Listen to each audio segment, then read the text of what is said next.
Hey Tufts, this is Yas Salon. We're here at Curtis Hall with Marcela Cruz, an R&B and soul singer who's performing this year at Spring Fling. It's so great to have you here. Yeah, thanks for having me.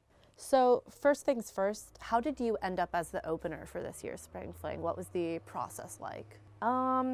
So with a lot of gigs that I get booked on, I don't necessarily know how someone has heard about me, but in recent performances, you know, I guess there was someone in the crowd who saw me and really liked my set and just vibed out and was also a part of the team booking for the Spring Fling, and they reached out, so I'm super humbled and happy, but at the end of the day, you just like never know who's in the audience, so I'm glad that it worked out. And then have you heard of Spring Fling before, and are there other gigs like this that you've done, or is it kind of a unique opportunity, especially performing with big names like Rico Nasty and H.E.R? Yeah. So I had heard of the Spring Fling before just because I am local and I've seen it come up on my timelines in recent years. And actually a good friend of mine performed last year, Dutch Rebel, she was on the bill, and got to see some of the content that she shared. And yeah, I've performed at other schools before. I've performed at festivals here in Boston. I've performed a lot locally before, like Red Sox games or Celtics games, which is cool. But I have not performed for like an end of the semester banger. So I'm really excited, and I've never seen Rico or A$AP live, so I'm excited to open up for them and at the same time just see them perform. So I'm excited. So do you consider yourself kind of strictly an R&B singer, or are there other genres that you kind of feel yourself a little more drawn to?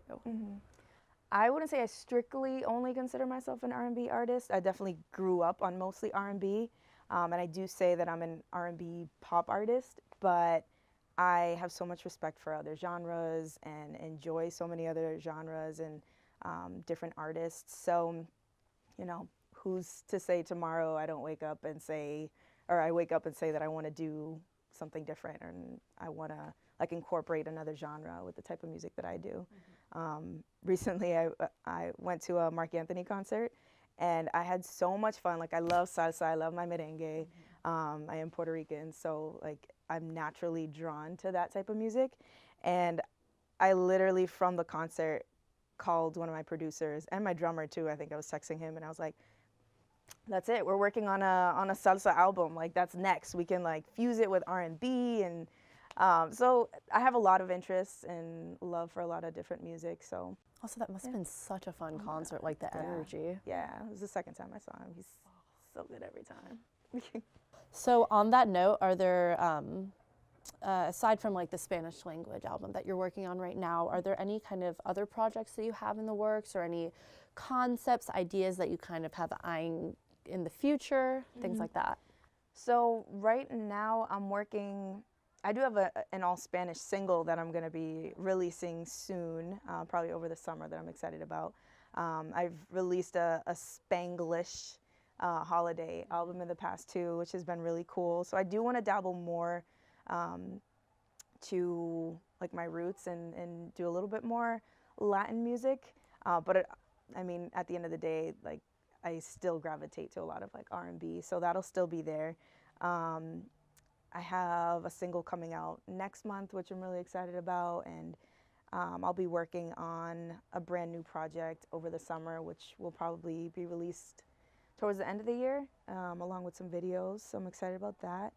And yeah, just always creating. Yeah. Good stuff. So what musicians or artists are you listening to right now? Like kind of what's on your like go-to playlist? So right now, everybody around me knows that I love H.E.R. She's amazing. And Nail, I don't know if you've heard of Nail, but she's dope. And I'm like constantly listening to Division too. So actually H.E.R. and Division were at Coachella. So they're like, you know, on the rise right now and kind of everywhere, which is cool. But yeah, I always find myself listening to those three right now. Do you have any like guilty pleasure music that you're like kind of ashamed of listening to but secretly love? Let me see. Have you heard of Tom Jones? It's not even a guilty pleasure. Like he's great, but he's also like 80 years old. But No shame. he was actually my first concert ever. Really? I was in like 8th grade, and my mom wanted to go see him, and I was like, I want to come. And yeah, he was so amazing, like a great performer.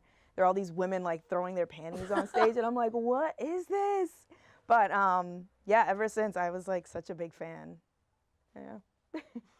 Every now and then, Tom Jones' greatest hits is playing. So a lot of college students and a lot of college students who are also independent artists are going to be in the crowd. Do you feel like you kind of identify with this as an independent artist? Yeah, absolutely. Even just, have gone to college and been someone so passionate about music. I think, I think back to being at school. I went to UNH, and ever since I was a freshman there, I had started writing my own music. I started performing for different community events and before their sporting events. I joined an a cappella group. So I remember those times being so busy with rehearsals and learning new material and creating new material, and also balancing academics and 2 on-campus jobs and having a social life. So I can definitely relate to them in that aspect, probably like where they are now. But another huge thing that was kind of a struggle for me was being in college, and you always hear like you have to get a full-time job after college. Music is not a sure thing, and that's really discouraging for students to hear. So I can definitely identify with musicians and artists that are students right now, and my advice is always to do what you love. Just like keep creating and keep doing what you need to do. Just do it. Yeah, if something makes you happy, you should never ever let it go. And then what is kind of the biggest growth or change you think you've made as an artist over the span of your professional career? Because you've been performing for a while. Yeah. Oh my gosh, that list can go on and on. There's so much that I've learned. As a performer, I've learned a lot to just be myself on stage and be more comfortable. It's so easy to get so nervous before shows, but I find that the greatest performances are the ones where I'm just like super comfortable and just being me on stage. I've also been playing with different sets that I can, put into my different performances and shows. So just been growing from a lot of different angles too, and also just learning a lot about the music business. A lot of times artists are just so focused on the music and releasing music left and right, but there's just a whole nother world that needs attention in order for that music to grow and thrive and reach audiences. So I've learned a lot from that aspect, and I'm still learning. I have such a long way to go, but that's a part of the journey. Do you think your music career has also kind of taught you things more related to like yourself and kind of just who I am as Marcela? Yeah, I think it's funny. Whenever I'm like writing a new song, I'll like put on a beat and listen to it and see what the first few words are that come out of my mouth. And lately I've been looking back and I'm like, why were those the words that came out? Like, what am I thinking about? Or like, what am I going through right now?